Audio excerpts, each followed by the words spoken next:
ان کے لب رنگی کی نچھاور تھی کہ جس نے، یعنی اس کا جواب میں پہلے بھی چاہتا تھا ریکارڈ کروانا، لیکن کیونکہ کسی کی طرف سے ایسا سوال میسر نہیں تھا تو اس وجہ سے میں تھوڑا رک گیا۔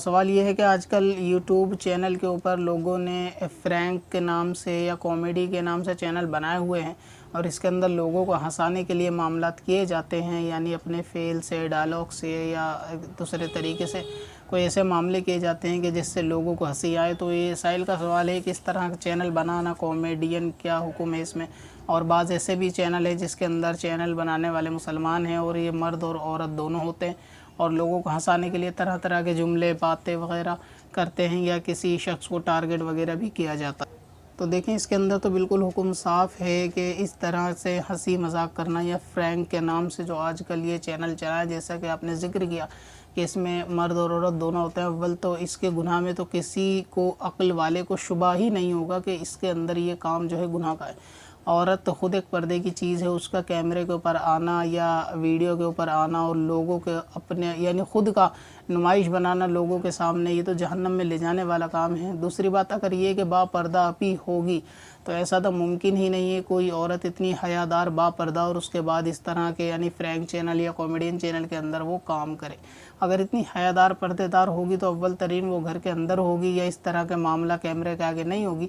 کرتی ہوئی نہیں دکھائی دے گی۔ دوسرا یہ ہے کہ اگر یہ مانا جائے کہ ٹھیک ہے پردے کے ساتھ بھی کرتی ہوگی تو عورت کی آواز چونکہ خود پردہ ہے تو اس صورت میں اس کے اندر ظاہر ہے کہ ریکارڈنگ آواز کی بھی رہتی ہوگی،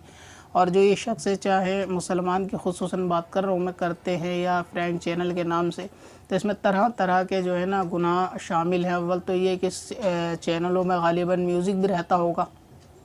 سائل نے اس کا سوال کے اندر ذکر تو نہیں کیا، لیکن اندیشہ یہی ہے کہ بہت سے سین کو کٹ پیسٹ کرتے ہوئے ایڈیٹنگ کے وقت اس میں میوزک کا ڈالنا، اس میں یعنی ویڈیو کو اچھا بنانے کے لیے بھی رہتا ہوگا۔ دوسرا یہ کہ اس کے اندر غیبت، چغلی وغیرہ، بہتان یا ایک دوسرے کے اوپر الزام تراشی بھی رہتی ہے۔ باقاعدہ نام کے ساتھ کسی کو ٹارگٹ کیا جاتا ہے تو اس سے اس کی دل آزاری بھی ہوتی ہے، کسی کو خاص وجہ کے ساتھ، جیسے کسی کا قد اگر چھوٹا ہے یا کوئی دکھنے میں پتلا ہے، کالا ہے، تو اس طریقے سے کیا ہوتا ہے کہ ان کو بھی ٹارگٹ بنا کر لوگوں کو ہنسی مذاق کا مدعا لوگوں کے لیے بنایا جاتا ہے، تو یہ بھی صورت دل آزاری کی ہے، یہ جائز نہیں ہے۔ اب اس کے اندر ہوتا ہے ایک چیز یہ بھی ہے کہ یہ جو لوگ ہنسی مذاق کرتے ہیں محض اپنے چینل کے لیے، اس کا اصلی مقصد تو خیر سب کو معلوم ہی ہے کیا ہوتا ہے، پبلسٹی بھی اس کے اندر کہیں نہ کہیں شامل ہوتی ہے، اور حدیث پاک کے اندر بالکل صاف الفاظ میں موجود ہے۔ امام بہقی رضی اللہ تعالیٰ عنہ نے ابو ہریرہ رضی اللہ تعالیٰ عنہ سے یہ حدیث پاک نقل کی ہے کہ حضور علیہ السلام نے فرمایا کہ بندہ بات کرتا ہے محض اس لیے بات کرتا ہے کہ لوگ اس کی بات سے ہنسیں، اور وہ اپنے اس کام کی وجہ سے یعنی لوگوں کو ہنسانے کی وجہ سے جہنم کی اتنی گہرائی میں گرتا ہے کہ جتنی گہرائی آسمان اور زمین کے درمیان ہے اس سے بھی کہیں زیادہ گہرائی میں گرتا ہے، اور جتنی خطائیں آدمی زبان سے کرتا ہے یہ خطائیں اس خطاؤں سے زیادہ ہے جو آدمی قدم سے کرتا ہے۔ یعنی یہ کہ بندے کا گناہ کی طرف چلنا یعنی قدموں سے بھی اتنے گناہ نہیں ہوتے جتنے گناہ زبان سے ہوتے ہیں۔ اب یہ دیکھیں اس کے اندر چغلی بھی ہوتی ہے، غیبت بھی ہوتی ہے، دل آزاری بھی ہوتی ہے، گالی گلوچ کا بھی استعمال کیا جاتا ہے، اور بعض اوقات ایسا بھی ہوتا ہے کہ کلمہ کفر بھی جو ہے بولا جاتا ہے۔ تو اس طرح کے فرینک چینل کو یعنی دیکھنا اور اس کو بنانا دونوں کی اجازت نہیں ہے، اور اس کے اندر یہ جو معاملات ہوتے ہیں جو میں نے بیان کیے، ظاہر ہے کہ اسی طریقے کے اس میں معاملے رہتے ہیں، تو اس کی اجازت بالکل نہیں ہے۔ ہاں ایک صورت یہ بھی ہوتی ہے جیسے کہ علماء اکرام سے آپ نے کبھی سنا ہوگا کہ اسٹیج کے اوپر بیان کرتے وقت وہ کوئی لطیفہ وغیرہ یا کوئی چٹکلا ایسا سناتے ہیں کہ جس سے مجلس کو ہنسی آتی ہے۔ اب اگر کوئی اس کو دلیل بنائے کہ یہ بھی ہنسانے والا کام ہے تو دیکھیں یہ ہنسانے والا کام پروفیشنلی نہیں ہے۔ اگر کوئی ایسی ہنسی مذاق کرتا ہے یعنی ایسی مذاق یا ایسا جملہ یا اس طریقے کا لطیفہ کہ جس سے اہل مجلس کو ہنسی آئے اور وہ اس کی بات، جملہ، غیبت، چغلی، گالی گلوچ اور بے حیائی سے پاک و محض اس لیے کہ لوگ تھوڑا ہنسے اور تفریح وغیرہ کے لیے اگر کرا جائے مجلس کے اندر، تو اس طریقے سے ہنسی مذاق کے اندر کوئی حرج نہیں ہوتا،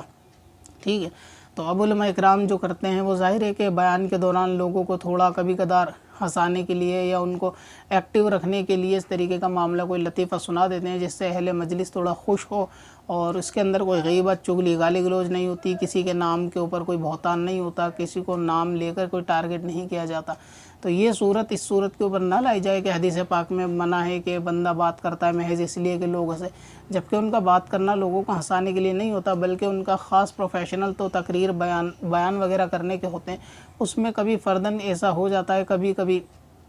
کہ وہ اس طریقے کا معاملہ کر لیتے ہیں، تو اس میں حرج نہیں ہوتا۔ لیکن یہ جو چینلز وغیرہ کی بات ہے تو ان کا تو پروفیشنل ہی یہ ہوتا ہے کہ لوگوں کو خاص اسی مقصد سے یہ چینل بنا رہے ہوتے ہیں کہ لوگوں کو ہنسائیں، چاہے وہ غیبت ہو، چغلی ہو، گانے ہوں یا پھر کفر کے کلمے بھی ہو، اس سے ان کو کوئی فرق جو ہے وہ نہیں پڑتا۔ لہٰذا اس طریقے کے چینل کو دیکھنا اور بنانا دونوں کی اجازت بالکل بھی شرعی اعتبار سے نہیں ہے۔ اگر کسی کو اس بارے میں شک شبہ ہوتا ہے جواب کے اوپر کہ شاید یہ جواب یعنی درست نہیں ہے یا جو چینل کے اندر کوالٹی پیش کی گئی ہے ویسا نہیں ہوتا، تو جو بھی حقیقت میں چینل میں ہوتا ہے وہ اس کو تحریر کر لے اور ایک دفعہ کسی سنی عالم سنی مفتی سے اس کو فتویٰ طلب کر لے کہ ہم اس طریقے کا چینل چلاتے ہیں اور اس میں یہ معاملہ ہوتا ہے، شرعی اعتبار سے درست ہے یا نہیں۔ فتویٰ آ جانے سے ہو سکتا ہے دل میں اطمینان بھی ہو جائے اور دل میں اس بات کی پتھر میں حسن لالے پرنوار